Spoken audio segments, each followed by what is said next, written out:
Hi class, today pag-uusapan natin is about the eccentrically loaded footings. Okay? So class, paumanhin, hindi na natin to palalalimin pa.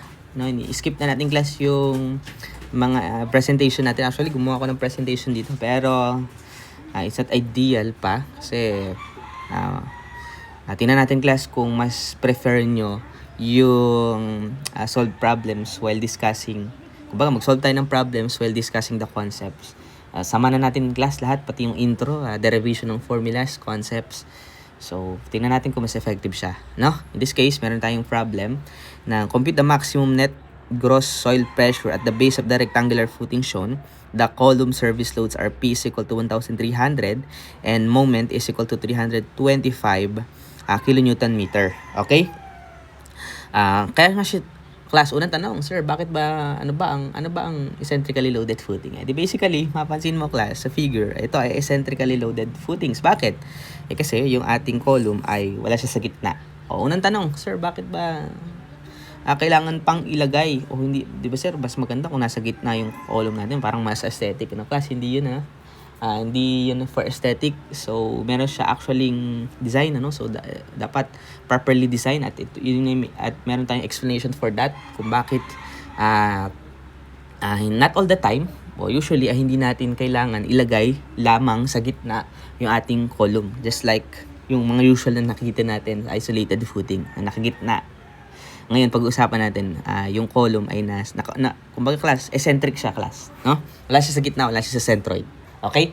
So, bakit ba nagkakaroon ng ganon? Simply class, walang problema kung ilalagay natin yung column natin sa gitna ng ating footing kung column load lang yung dala ng ating column. So, ibig sabihin yung tinatransfer lang na load ng ating column sa footing ay column load lang. No? Class, most of the time, ang nangyayari naman talaga sa totoong buhay class, aside from the column load, meron ding moment load na tinatransfer yung ating column dun sa ating footing known as the column moment, no?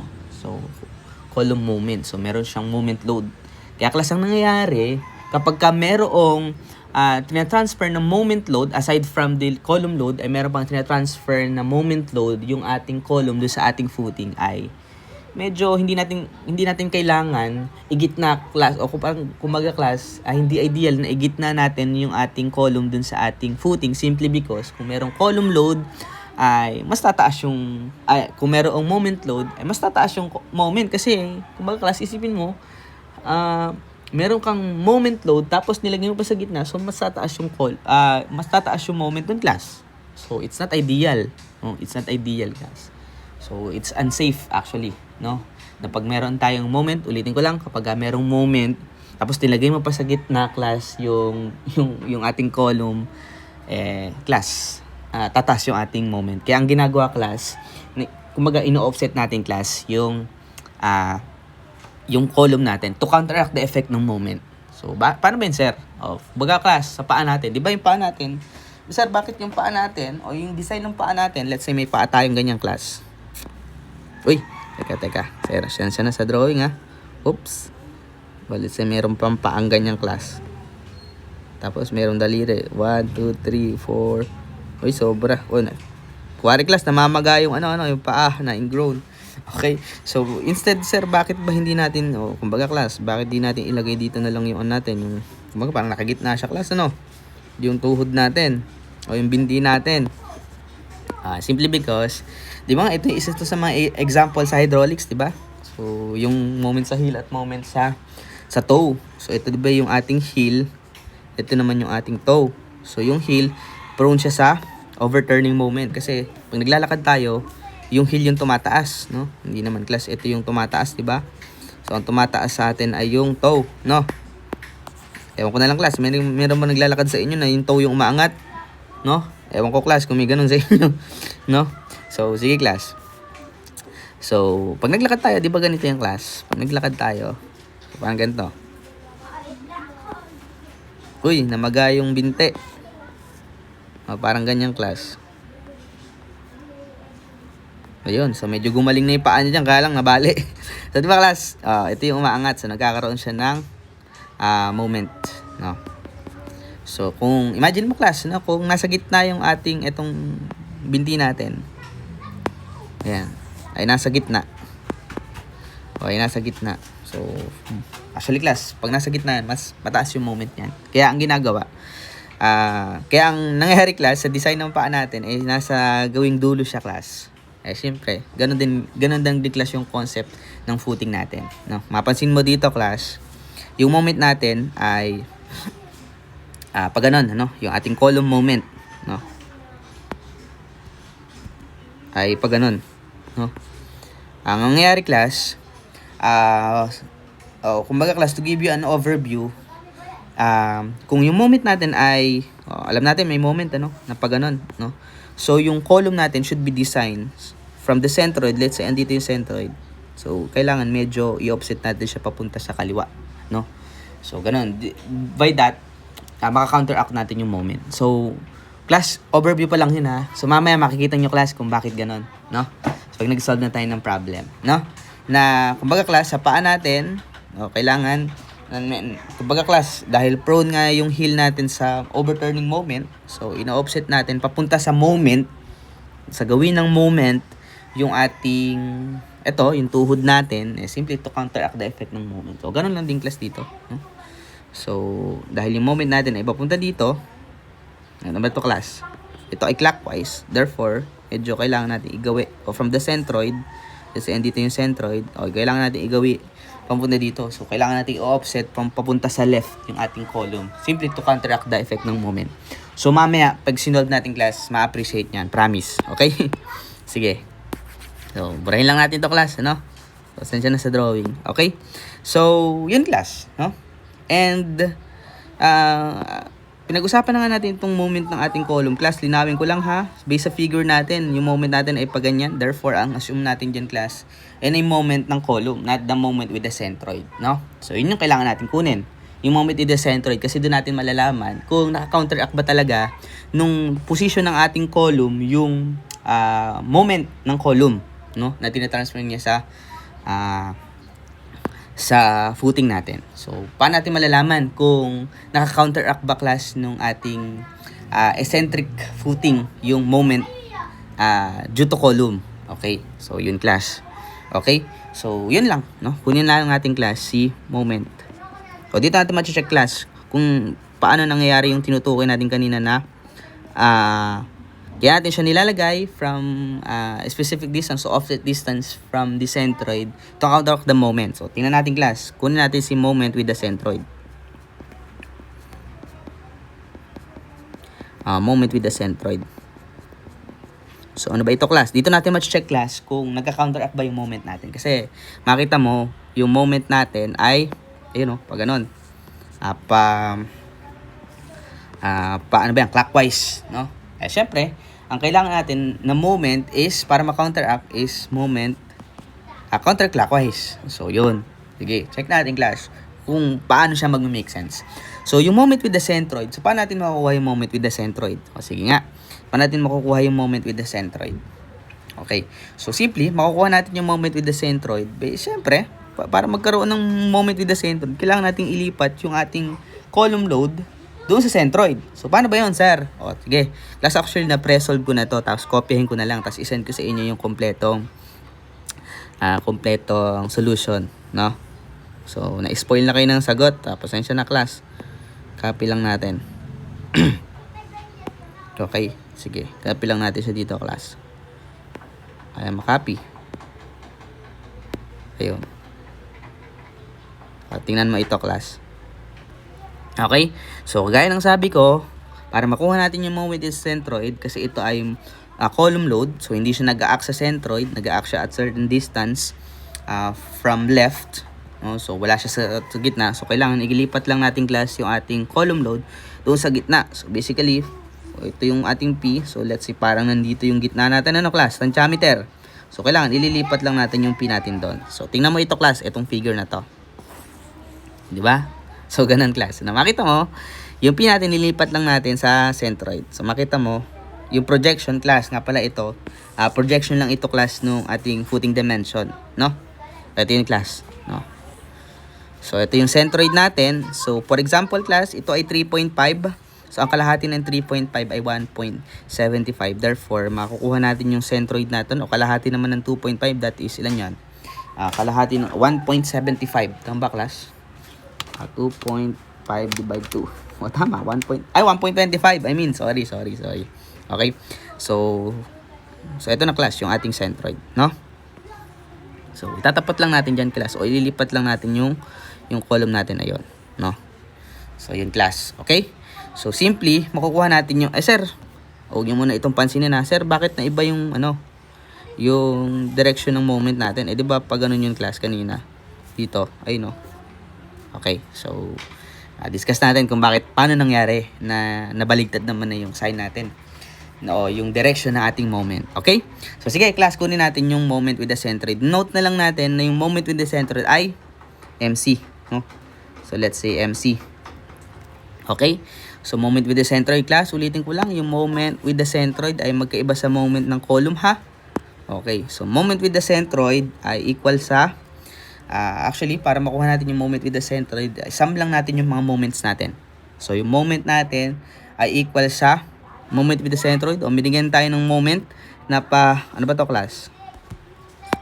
Pa-clockwise, therefore yan ay positive kasi ang assumption natin, clockwise moment positive. So, we have, ilan yung class? Yung moment natin ayun, 325. So, let's say, M na lang, no? Magkaiba to, class, ha? Yung moment with the centroid ay yung moment ng ating column, no? Okay. So, sige, class. And then, paano natin makuha yung moment with the centroid? Siyempre, since nilipat na natin, class, nilipat na natin itong P natin, initially, nandito siya, class, di ba? Kumbaga, ito, class, meron siyang offset distance. Ayan, class, yung tinatawag nating eccentricity ng ating column load, no? Eccentricity ng ating column load. Okay. So, paano natin siya makukuha, class? Eccentricity. Class, kung mapansin mo, 'di ba, yung ating column load, ay yung ating column, meron siyang dimension na 600 by 450. So, para makuha natin yung centroid, di 450 divide 2, 600 divide 2. So, parang andito nga siya, class, no? Ito yung centroid ng ating column at ito naman yung centroid ng ating footing. So, class, yung pagitan nila, ayan yung kinukuha nating eccentricity ng ating column load with respect sa ating center of gravity ng ating footing. Okay? So, class, yung kalahati ng 600 ay 0.3, no? 0.3 meter. And then, this is 1 meter plus 0.3. Okay? So, matitira. Kumbaga, class, para makuha natin. Sorry, class, no? Medyo na-spoil na kayo sa sagot, no? So, yung 0.45 para makuha natin, that is 1. Tapos, yung 0.3, saan ang galing? Kalahati ng 600. Tama ba, class? So, 1 plus 0.3, that's 1.03. So, 1.03, para makuha natin yung E, that is simply, di ba yun ay 1 plus 0. Ba't ganun? Ayun. 1 plus 0.3. Tapos, kung ito yung, class, di ba? Yan yun, di ba? So, ano pa yung natitira? Di ba yung gitna niya, class, from yung kalahati, class, ng ating footing ay 1.75. Therefore, para makuha natin yung 0.45, that is 1.75.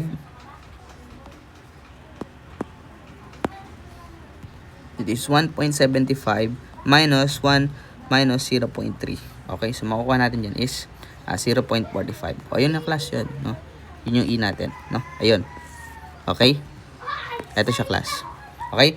So, para makuha natin yun, di ba sabi natin, class, according sa, ano na yung, class? Sa RC natin, di ba sabi natin, ang moment ay equal sa P times E. Tama ba, class?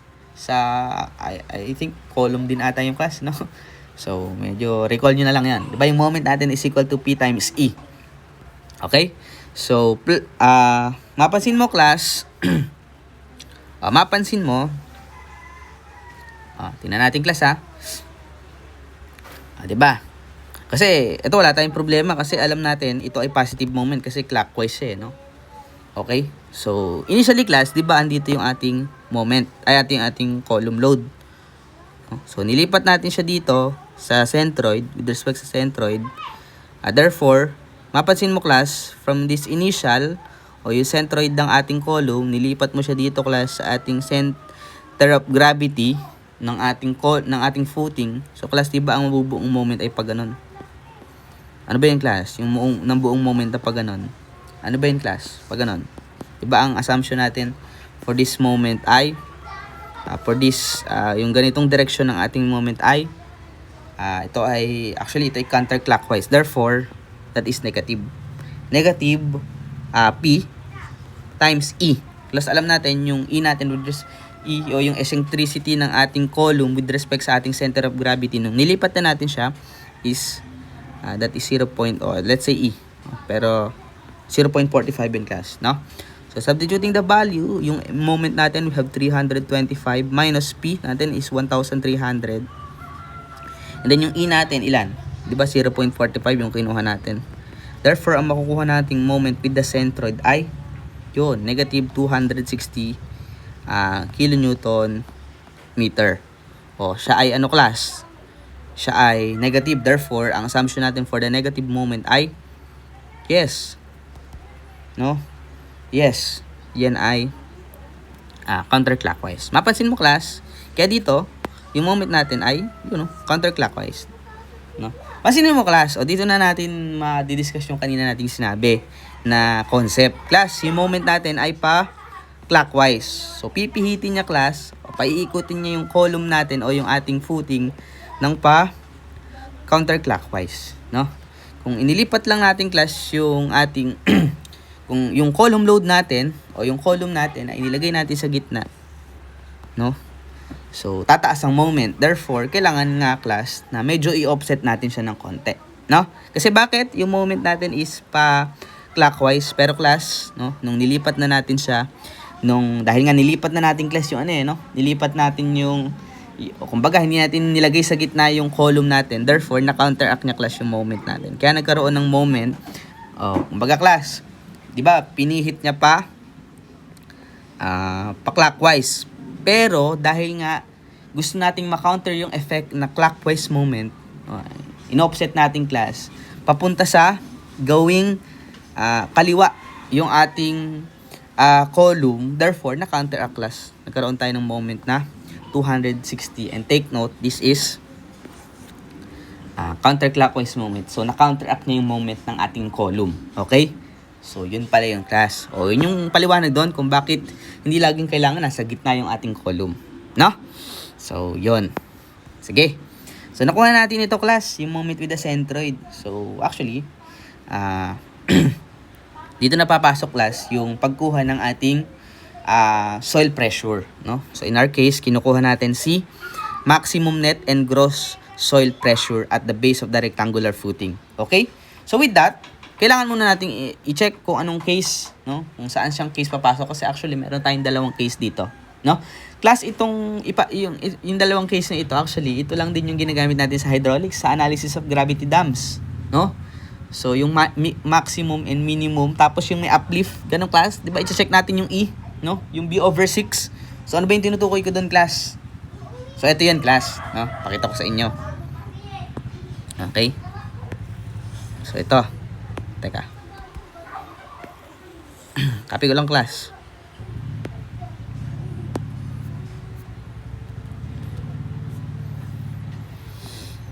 Wait. Ayan. So, meron tayong case 1, no?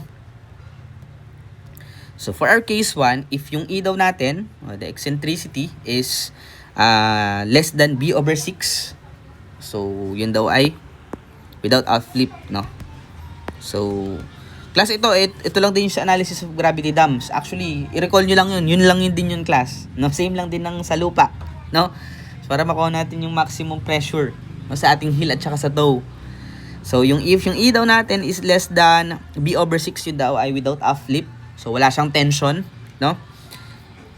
Makukuha daw natin yung maximum and minimum, that is P over A plus I1, quantity 1 plus minus 6 MBL squared. No? Sir, saan ba galing ito? 6 MBL squared. Actually, class, basically, para makuha yung maximum, kailangan mo ng plus. Para makuha mo yung minimum, kailangan mo ng minus. Tama, class? O, gano'n lang yan. Hindi mahalaga dito, class, yung sign. No?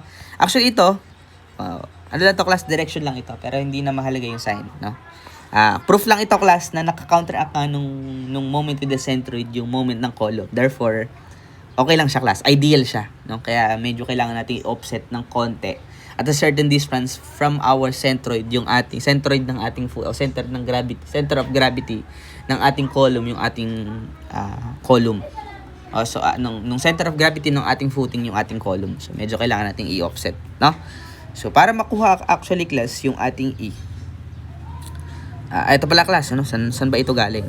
No, sige, saan ba siya galing? So lipat ko siya class, no? Si P over A.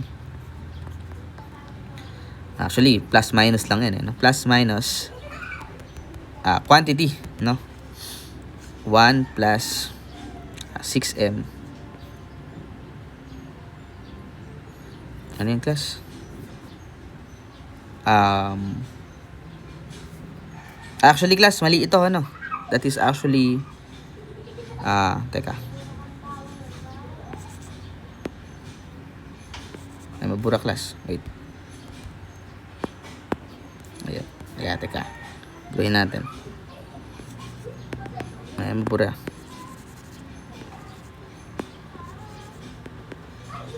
Ay, mabura ha. May error lang konti dito class. Ay lang niya mabura. Sige. Pero dapat ganito siya class, no?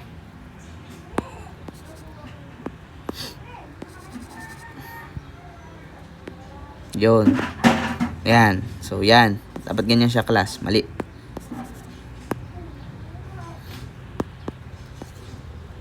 Ayan. So, ganyan siya dapat class, no? Ayan. So, plus minus 6m BL squared. So, bagaling class si ayan. Sa bagaling ito class 6m BL squared, no?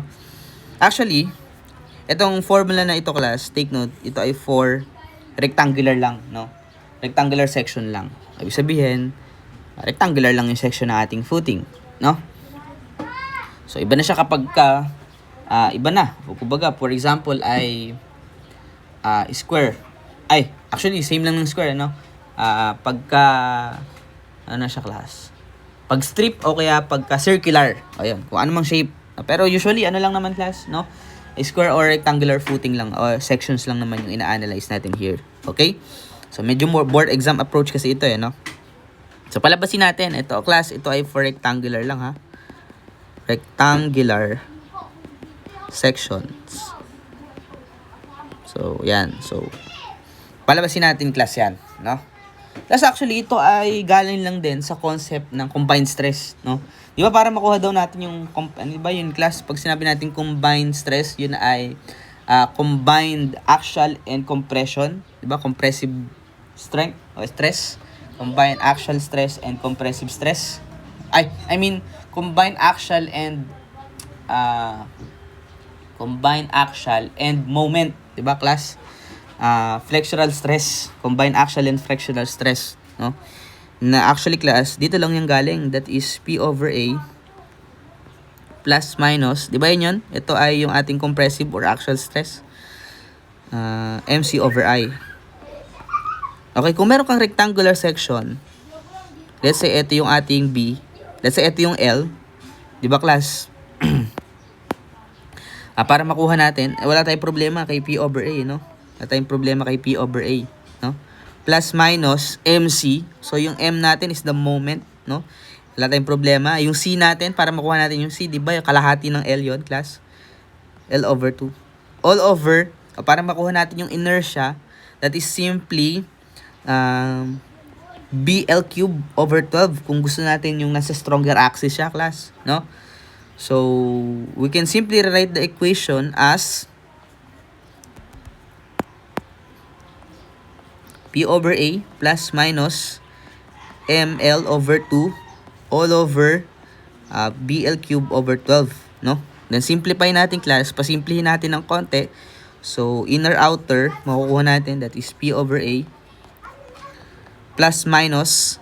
So, ito class, itong ating outer ay ML o 12 ML all over. So, ito namang inner natin ay 2 BL cube. So, mapansin mo class, meron tayong constant dito. So, medyo kaya natin siyang i-simplify, no? As well as meron tayong L dito, meron tayong L cube dito. So, masisimplify natin siya. So, simplifying further, that is P over A plus minus. So, 12 divide 2, that is 6, no? 6. And then, so, ito L, no, makakancel. And then, ito mawawala ng isa. Therefore, ito magiging 2. Tama, class? So, we have 6M over BL squared. Okay, so, ito, class, diba? Ayun lang yun, no? Napansin mo, andun lang din siya. Actually, madami pa formula dito, no? Actually, meron din tayong formula dito na, ano yung class? P over B ata yung class. P over B, quantity 1 plus minus 6E over BL. Kung di ako nagkakamali, ganyan yung class. Kung di ako nagkakamali, ito ay B. No? So, explore nyo na ito, class, kasi madaming derived formula dito, ano? Pero, actually, ito, mas prefer ko ito, class. P over A plus minus MC over I. General formula, general concept, class. Walang problema. Ngayon, class, ito na. Dito na tayo nalilito. Ano ba yung kailangan? Since class ito, meron tayong naka-L squared. Ito yung L natin naka-squared. So, hindi kasi class, hindi sa lahat ng pagkakataon ay nasa stronger axis yung ating stronger axis yung kailangan natin i-consider. Meron kasi tayong minor axis at saka minor principal axis at saka major principal axis. So, ito class, yung kinuha natin ito, yung dinerive natin siya, kinuha natin yung inertia sa stronger axis, kaya nga naka-L cube eh. Diba? Kung yung B ay naka-cube, so mas maliit yung inertia. Lalaki yung moment. So, lalaki. So, in-squared natin kinube natin yung L kasi kinuha natin yung sa stronger axis kasi meron siyang relationship sa ating flexural stress, So, kaya yung L yung naka-cube sa atin. Kasi, makita mo, height, mas malaki siya sa base. Okay? So, sir, sino yung square ko? No? Ano ba yung concept na kailangan nating matutunan kung sino yung square natin? No? Class, hindi laging si L ang naka-squared. Hindi din, minsan, naka-square si B. So, si L naman, hindi siya naka-square. So, ganito yan, class. Kung sino yung kukunin natin, sino yung kailangan nating square. Ano ba yung concept na kailangan natin? Para, hindi tayo malito kung sino yung square natin, regardless kung ano yung orientation o saan naka-restrict o saan about yung ating moment. So, in our case, siguro class, pwede ko na itong burahin, So, pinakita ko lang naman sa inyo kung paano siya kunin, Okay. Sige. Okay. So, sige. Isa-isahin natin, class. Ngayon, class, kasi yung moment natin, makita mo, ito siya, class, no? Okay? Yung moment natin, kung makikita natin sa, front view, yung resulting moment natin, yung ating moment with the centroid, no? Medyo baguhin ko na lang to, class. Baka malito ka eh. Let's say MC, no? Okay? So, mapasin mo, class, yung nakikita natin na to, ito, class, yung nakikita natin ito, nasa side view tayo, Pero kung titingnan natin sa top view, ito siya, class, diba? Sa top view, ito yung projection ng whole area, ng resisting area ng ating footing, no? Ito yung magre-resist ng ating loads. Okay? Ito. Okay? Kung mapapansin mo, class, saan naka-about o saan naka-respect yung ating moment, no? Yung ating MC. Actually, class, saan ba siya, class? Di ba kung mapapansin mo, kung mapapansin mo, class, mapansin mo, ha? Ito, pag So, parang mapansin mo, nasa may side, nasa front view ka, o side view ka, that is actually, moment siya about Y axis, no? Kasi kung titingnan mo, imagine mo, class, medyo imagine mo lang, mahirap kasi ipakita to, class, no? Pero, kung mapansin mo, itong moment in the centroid natin, pag tingnan natin siya sa top view, ito siya, class. Pag ganun siya. No? So, pag ganun siya. Yun. So, ganun. Ayun yung ating MC. Okay? So, siya ay moment about Y. No? Class, ito yung isa sa mga tricky dyan eh. Yung moment about. Ano ba pagkakaiba ng moment about at saka moment along? No? Pag sabi nating moment about, siya ay perpendicular. Kaya nga siya tinawag na moment about y-axis kasi yung ating moment is perpendicular sa y. Sa y-axis, perpendicular siya. Okay? So, perpendicular siya dun, di ba? So, pag sinabi naman nating moment along, edi basically, parallel naman siya. Ibig sabihin, yung MC natin is, siya class? Moment along y-axis. A moment along x-axis. Kasi dun siya parallel, ito naman siya, parallel siya dun. So, ganun ha. Huwag niyong kakalimutan yung class. I hope i-take note yung class yun. Kasi mahalaga yung moment along tsaka about. Yung simpleng detalye na yon, pwede kang magkamali kapag mali yung pagkaunawa natin in class.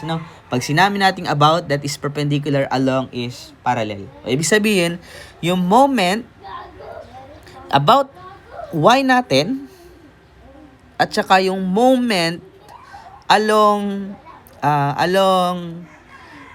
moment along x-axis natin ay magkamukha lang. Ibig sabihin, ito yung class. Paano ba yun? Sige. Isipin natin class, no? Sige. Diba ito class? Diba sabi nga natin, dalawa yun Moment along at saka moment about. Pag sinabi natin moment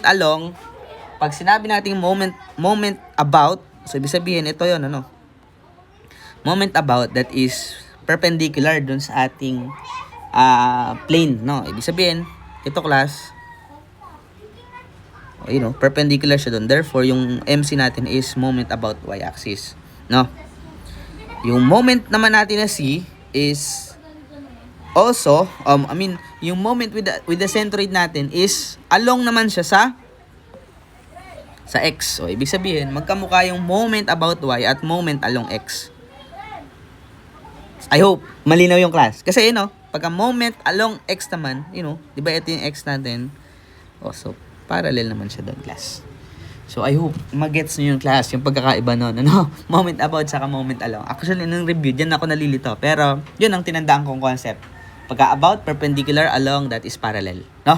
So, medyo i-take note nyo na lang yung class. Pasensya na, medyo parang loaded yata ang mga information natin. Pero, yun class Anyway, so na-discuss na natin kung saan ito galing. Ano pa class? Wala tayong problema dito kay P over A. And then ito, dalawang case natin. So, yung E natin class, ito. Class, yung E natin na ito, hindi ito yung E na nakuha natin dito na 0.45 ha. So, yung E natin ito ay eccentricity ng ating column. Ng ating column load with respect to centroid. So, yung tinutukoy natin na eccentricity dito is with respect naman sa moment with the centroid. So, paano natin makukuha yung E na kinukuha natin to consider yung case kung ano yung case na gagamitin natin? Actually, ito yan class, para makuha natin.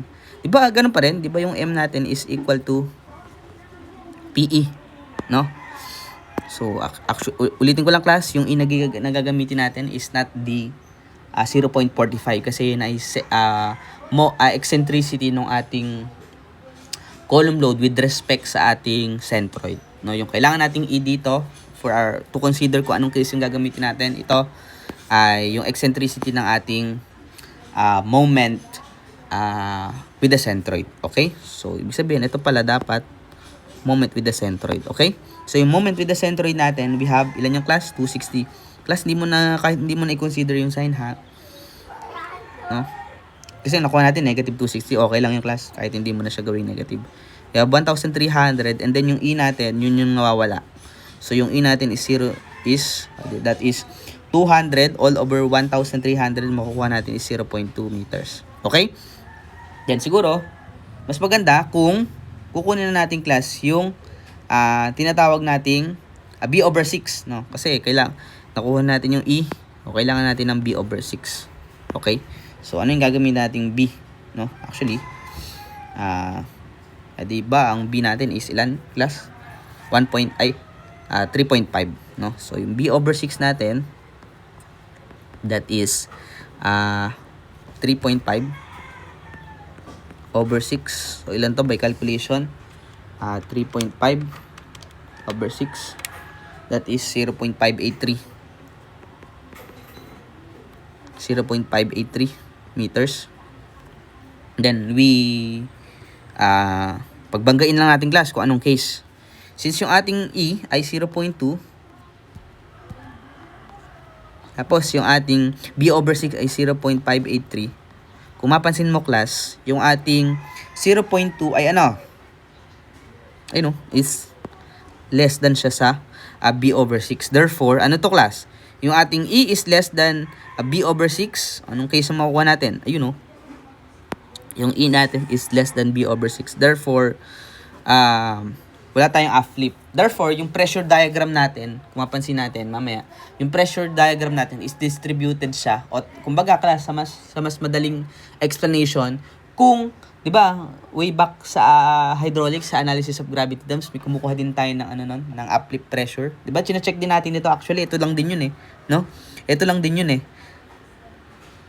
Okay, so meron tayong case 1, case 2, check natin yung b over 6 tapos yung e kung less than or ano ba siya, class? Greater than or equal to b over 6. Pero in our case, kuha natin, yung e natin is less than b over 6, therefore without outflip. Therefore, meron tayong trapezoidal, 'di ba, class? Meron tayong trapezoidal na pressure diagram. Ibig sabihin, from heel to toe, meron tayong maximum and minimum pressure. Kasi nga trapezoidal no? So, ano ba yung tinutukoy natin doon, class? So, actually, naka-presob na to, class, no? Ito siya, class. So, copy lang uli natin. Copy. Tapos, lipat natin siya dito, class. Ayun. Ay, laki ata. Ayan. So, medyo loaded na yata, class, no? Pero, sige. Next. Class, ganito, ha? Di, ibig sabihin, ito ay, let's say, case 1 siya, class, no? Without uplift. Ibig sabihin, wala tayong tension, Okay? So, meron tayong maximum and minimum. Kasi kapag with uplift, o with uplift naman, discuss ko na rin, ibig sabihin, case 2, meron tayong tension, no? Meron tayong tension. Ang pressure diagram naman na to ay triangular, no? Triangular naman ang pressure diagram. Kaya wala siyang minimum. Kasi yung minimum niya, meron siyang minimum, kaya lang 0. Pero it doesn't make sense, Pero pagka tinanong na kung ano yung minimum pressure kapag case 2, that is actually 0 kasi ang kanyang pressure diagram ay triangular. No? Unlike kapag without uplift, case 1, E is less than B over 6, ang ating pressure diagram on the base of our footing ay trapezoidal. So, ibig sabihin, meron tayong maximum at minimum. Sir, saan natin malilocate yung maximum? So, paano mo siya i-drawing? Sir, di ba pwedeng andito yung maximum? Hindi, class, makita mo, di ba, class, ito? Di ba, pag ganito ito, class, pa counterclockwise. Ibig sabihin, ito yung didiinan yung part. Therefore, andyan talaga yung mas mako-compress na side. Therefore, andyan ang mas mataas na pressure diagram. Kaya andyan dyan yung side ng maximum pressure natin. I hope it makes sense, no, class? Okay. So, ano pa? Yun, class. Kung andyan naman na, sa case 1 natin, di ba, sabi natin yung maximum pressure natin. So, let's say, ako, class, ganito ko siya memorize max minimum, para makuha natin yun. That is P over A plus minus. Para makuha ko yung max, edi syempre kailangan tumaas. Therefore, kunin mo ito. Plus, kung minimum naman, edi kunin mo yung baba. Ganun ko siya minimemorize Tsaka ganun ko din siya sinusulat sa formula cards para hindi ko nasulat separately si max at saka si minimum. Iisa na lang siya. Mas madali pa siyang tandaan, no? So, kung nasang side siya, max, kailangan mong taas. Pero, madali naman tandaan kasi kung minus, hindi mo kuha yung max. No? So, I hope it makes sense, no? That is 6M. So, ang kailangan natin dito, class, is yung moment sa C, no? Not C, ha? Pero, okay, 6M. Ito kasi yung class, no? Hindi kasi nakaspecify dito, no? Yung M. Kailangan moment with the centroid, no? Pero, class, sa ibang mga passboards, directly binibigay naman na sa atin yung moment with the centroid. So, binibigay na sa atin agad. So, hindi na natin kailangan pang dumaan dito, no? Pag binigay na sa atin directly yung ating moment with the centroid. So, sir, paano ba natin malalaman kung binigay na yung moment with the centroid? Class, kapag kami nakita kayong drawing at nakita nyo, sa figure, mayroong na siyang nakalagay na ganito. O, ibig sabihin, yung moment na yon That is actually indeed the moment sa centroid. Kasi nakaano na siya, nakagitna, kumbaga nasa ano na siya, about, kumbaga moment about, binigay na agad sa atin directly yung direction. So with the centroid na siya, class. No? Pagka may mga ganun. Mamaya, class, mag-solve tayo ng mga problems o sa mga susunod na problem natin. Okay? Sa 6m and then BL squared, no? BL squared. Ngayon, class, BL squared. Ngayon, class, sabi ko sa inyo, hindi laging si L ang naka-squared. No? Tandaan mo, class, ito, ha? Kung sino yung squared mo, balikan na natin siya. Kasi di ba yung moment natin ay about y-axis. So, ang square mo lang dyan, class, tandaan nyo ito, ha? Huwag kayong malilito dito, ha? Yung square mo, hindi laging si L. Itong tandaan mo, class. Pagka ganito, class, since yung ating moment is about it's about y-axis, so ang square mo, class, is yung side parallel to the moment. Class, di ba ang moment natin pag ganun? No? Ganito, class. About y. Class, ang square daw natin is yung side parallel to the moment. Di ba, class, ang side parallel to the moment ay ito? Sino ba yung class? Di ba yun ay si 3.5? Therefore, hindi pala si L ang naka-squared, no? So, dapat sino? Si B ang naka-squared. So, sabi ko sa inyo, class, sir, ba't kanina naka-square yung yung L? No, class, derivation, nung dinerive lang natin yun, So, kaya nga, class, medyo kailangan, pag nag-memorize tayo ng mga formulas, kailangan alam din natin yung mga values na kailangan nating i-input. In this case, hindi laging si L ang naka-squared. Hindi rin si B ang naka-squared. No, wag tayong mag-assume ng ganun. No. Kailangan, class, yung moment na yung side na square natin is along sa direction ng ating moment. In this case, yung moment natin is about y, about y-axis, ang side parallel to the direction ng ating moment is yung ating B, which is yung ating 3.5. So, dapat siya yung naka-squared. So, ganun lang, class. Para makuha natin yung maximum. So, that is P over A. That is 1,300 over A. Class, alam mo naman, yan ay 3.5 times 2.5. Plus, para makuha natin yung, actually, class, ang tinatanong lang naman sa atin is the maximum net. Class, yung maximum net, that is actually this one, no? Maximum net. Actually, ito na yun, maximum net. Yun lang tinutukoy doon, class. Maximum net. So, solve mo na lang, class, yung minimum, no? So, para makuha natin yung max, diba? Kailangan natin si positive. Kasi kailangan mong plus, tumaas, no? 6. So, dito, class, yung moment with the centroid natin, hindi mo gagamitin, class, si 325. Ang kailangan mong gamitin ay si 260 and hindi mo na kailangang i-cater pa yung sign, no? Hindi na siya mahalaga, class, no? Okay. So, yung B natin is naka-squared. That is 3.5. 3.5 squared plus times 2.5, no? By calculation, na makukuha nating maximum ay equal sa actually, ito na yung net pressure natin, 199.51 kilopascal, no? Solve mo lang kasi yung minimum pag minusin mo lang. Okay? So, actually, ito na yung hinahanap. That is maximum net pressure. Okay? Tapos, kung makukuha mo naman, kung gagawin mo naman itong minus, makukuha mo naman si minimum net pressure. Hindi naman yung tinatanong, class. And then, ano pa yung hinahanap, class? Tapos na tayo, class, kay maximum net pressure. Ang kailangan natin is the gross soil pressure. Maximum gross pressure naman. Okay? For the maximum gross pressure,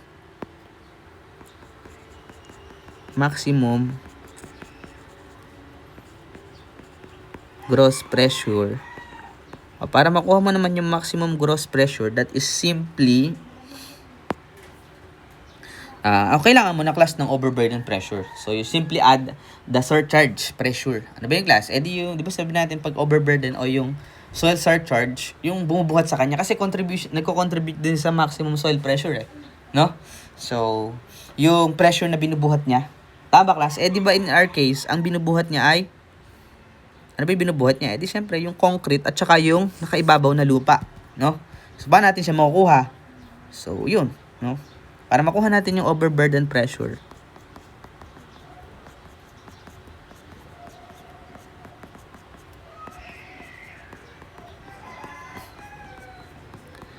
Para makuha natin yung overburden pressure, let's say QO. Okay? So that is the unit weight ng concrete 24, 'di ba sabi ang unit weight ng concrete ay 24? 'Yon. 24 24 times mo sa thickness class na 0.7. So bakit sa thickness? Kasi class ang unit weight ng concrete o unit weight ay kilonewton per cubic meter. I-times sa thickness na 0.7 ang makukuha mo. Makakancel ang meter, tama ba class? So makakancel ng isang meter yung ating cubic meter, so magiging pressure sa class, no? And then class, 'di ba, hindi lang naman yung concrete yung binubuhat niya. Ang binubuhat pa niya is yung additional na depth of embed. Kasi naka-embed siya sa lupa, therefore meron pang class, nagko-contribute pa yung dinadala niya ng lupa sa ibabaw. Therefore, para makuha natin yung pressure induced by the soil, that is actually plus o yung unit weight naman ng soil times natin sa thickness. Ano yung thickness, class? 2.2 ba, class? Hindi, class. Hindi siya 2.2 kasi yung 2.2 kasama yung thickness ng concrete. So, ang kailangan lang natin ito. Di, syempre, 2.2 minus 0.7. Tama ba? So, we have 2.2 minus 0.7. By calculation, makukuha natin QO is simply 43.8 kilopascal, no? Okay? So actually, para makuha natin yung gross pressure, we just simply add the maximum net pressure at saka yung ating overburden pressure. So, ibig sabihin, para makuha natin yung maximum gross pressure, let's say maximum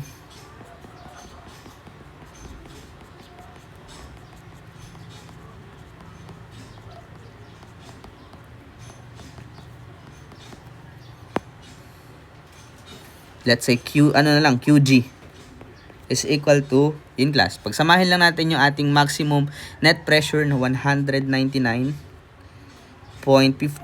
plus yung ating overburden pressure na 43.8.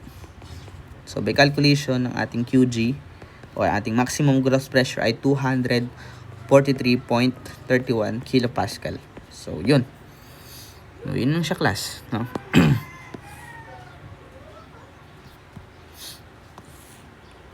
Okay? So, yan lang siya, class, no? So, siguro, hopefully, mai-solve pa natin paano naman kapag ka case 2, no? So, ganyan lang siya, class, no? I hope, i-recall natin yung mga formulas, no? And then, wag lang natin kabisaduhin, no? Ulitin ko lang, as we recall, yung naka-square sa pagkuha ng ating maximum net pressure, okay? Ay hindi laging si B ang naka-squared, hindi lang si L ang naka-squared. So, yun ay nakadepende kung saan parallel side, no? Kumbaga, class, no? Yung ating moment o anong side yung parallel sa direction ng ating moment. So, parang ganun, class, no? And then, sabi ko nga sa inyo, class, hindi naman laging binibigay si moment load. Minsan, binibigay na sa atin directly si moment with the centroid. So, makita mo, class, pagka may nakita ka sa figure na may nakaganito na, class, o minsan, dito rin yung, class, no? Sa X, about X naman, no? O, class, yan. So, ibig sabihin, moment with the centroid na yan, class. Hindi na natin kailangan ng kunin pa ito. Hindi natin kailangan. So, direkta na tayo agad sa pagkuha ng ating E with respect sa, yung ating E with respect sa ating moment with the centroid. No? Ulitin ko lang uli, yung E na ito ay iba sa E na tinutukoy natin dito. No? Okay, kasi yung E na ito ay E na eccentricity o eccentricity ng ating column load with respect sa ating center of gravity. And yung E na kailangan natin kunin to check the cases, kung anong case ang gagamitin natin, case 1 o case 2, ito, si E, ay ito naman yung eccentricity with respect sa ating moment with the centroid. Okay? So, kaya tayo nag-undergo ng ganito. Okay? So, ganun lang, class. No, again, pagka case 1, without uplift, ang pressure diagram natin is kumbaga, meron tayong pressure applied sa entirety ng ating base. Sa base ng ating, sa entirety ng length ng ating footing. No? Pero kapag ka naman case 2, with uplift, sabihin, may tension, Kumbaga class, triangular naman ang pressure diagram natin here, no? So, pagka ganun, medyo meron tayong slight, magkakaroon lang tayo ng slight alteration sa ating computation ng ating maximum. Kasi wala na tayong minimum doon, no? Kasi 0, dahil nga trapezoid, triangular ang ating pressure diagram, 0 ang kanyang minimum. Tsaka maximum na lang kinukuha natin. So, ito naman siya, class, no? So, usually si Ry, that is simply the P lang din, o the column load. Okay? So, yun lang, class, no? Thank you so much.